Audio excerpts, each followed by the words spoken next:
Why are there so many Americans that can't find a job even though they're desperate to be hired? Michael Snyder reports. According to the absurd numbers that the government feeds us, the unemployment rate is very low and there are lots of jobs available. But if what they're telling us is true, why are so many Americans not able to find work? As you'll see below, some people have not been hired even though they have literally applied for hundreds of jobs. There seems to be an enormous disconnect between what is actually happening in the real economy and the economic narrative that they're constantly pushing. By the time you're done reading this article, I think that you'll agree with me. Earlier this week, I received an email from a reader that has not been able to find work after 7 months of searching. 7 months! He gave me permission to share part of the email with you, and it's certainly quite heartbreaking. Hi, Michael. I'm a long-time reader of the Economic Collapse blog, and your recent article comparing the economy to the movie Weekend at Bernie's really stood out to me.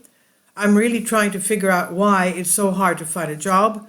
I was laid off from my job as a custodial foreman in September 2023 and have had zero results for my countless hours spent searching for a comparable work.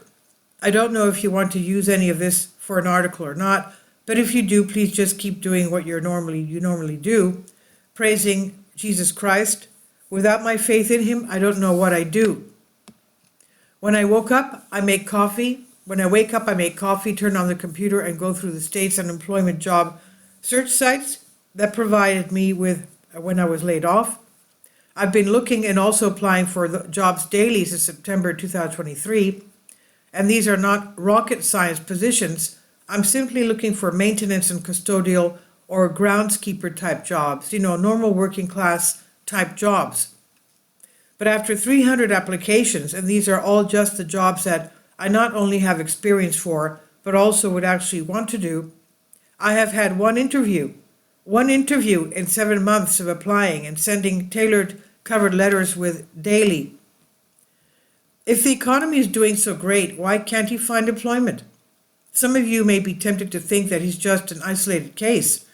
Well, here's another example of an experienced worker that has applied for approximately 300 jobs without any success.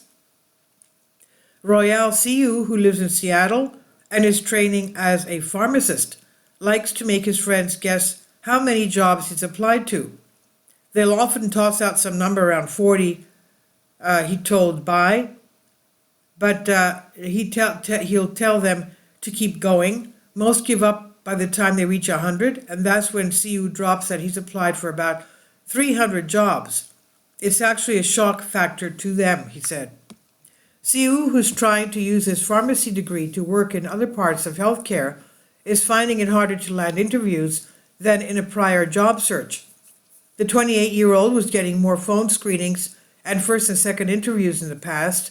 This time it's been a couple of months since he had a screening call, so he continues to turn on his network but also does not stop applying. What in the world is going on here? I thought that there were millions of good jobs just waiting for someone to step into them. Something definitely does not add up. Even Americans with advanced degrees from top schools are increasingly finding themselves out of work. If you doubt this, just check these numbers. Even at some top business schools, the number of recently minted MBAs without jobs has roughly doubled from a couple of years ago, when U.S. companies were rushing to hire as many workers as they could, according to data from the schools. At Harvard Business School, 20% of job-seeking 2023 MBA graduates did not have 3 months after graduation, up from 8% in 2021. At Stanford's Graduate School of Business, 18% did not compare with the 9% in 2021. About 13% of those at the Massachusetts Institute of Technology Sloan School of Management did not have a job within 3 months, up from about 5% in 2021. How are those numbers possible if the unemployment rate is hovering near historic lows? Of course, the truth is that we have been sold a lie. If you do not have a job, you are classified by the U.S. government as either unemployed or not in the labor force. In 2028 and 9, the combined total of those two categories never even reached 90 million. Today, the combined total of those two categories is over 106 million. The Biden administration says that only 6,429,000 Americans are officially unemployed.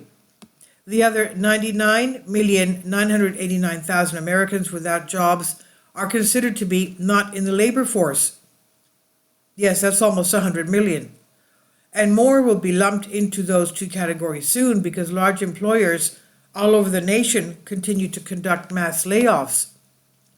For example, thousands of Tesla workers in California and Texas just notified that they will be losing their jobs. The notifications in California and Texas, where the electrical vehicle EV maker has large presences, came in the form of WARN notices, according to reports. In California, the planned Tesla headcount reductions will hit approximately 3,300 workers, the San Francisco Standard reported on Tuesday. They will apparently occur at locations in a total of 4 different cities in the Golden State. Meanwhile, Texas will see almost 2,700 employees in Austin lose their jobs, according to the Austin American-Statesman.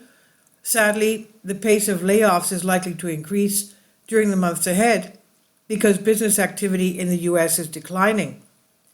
The U.S. economy lost momentum in April, a pair of S&P surveys found, as businesses reported a decline in new orders and reduced employment for the first time since the pandemic.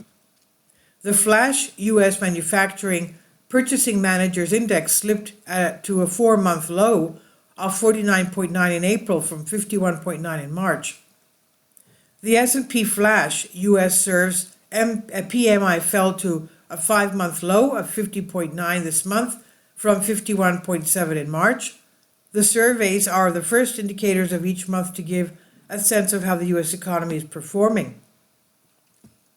Meanwhile, the cost of living just continues to escalate. Shockingly, at one station in California, gasoline now costs 7.29 cents per gallon, $7.29 per gallon. Soaring gas prices have skyrocketed to a whopping $7.29 per gallon in some parts of California, which is above the national hourly minimum wage. While the average price for a gallon of gas, varies from state to state, drivers in a certain Silicon Valley town are facing particularly extortionate rates that set them back almost $150 for a full tank of gas. The Chevron gas station in Menlo Park was exposed on Sunday by a bewildered customer who posted on X that the price per gallon was 4 cents above the federal hourly minimum wage.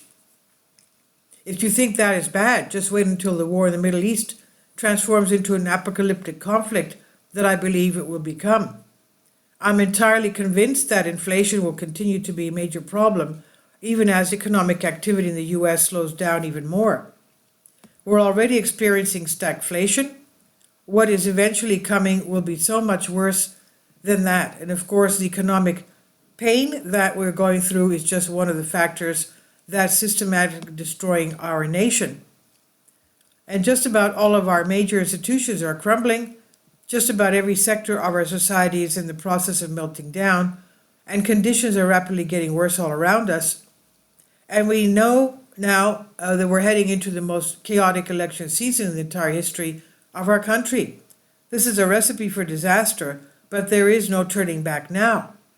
This is on the Economic Collapse blog by Michael Snyder. Please leave your comments, and thank you for your support.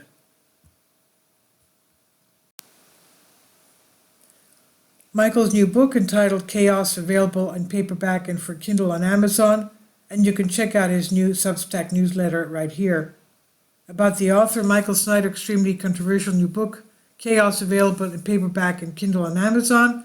He's also written 7 other books available on Amazon, including End Times, 7-Year Apocalypse, Lost Prophecies of the Future America, The Beginning of the End, and Living a Life That Really Matters, Commissions Earned. When you purchase any of Michael's books, you help to support the work that he's doing. You can also get his articles by email as soon as he publishes them by subscribing to his Substack newsletter. Michael has published thousands of articles on the Economic Collapse blog, End of the American Dream, The Most Important News, and he always freely and happily allows others to republish those articles on their own websites.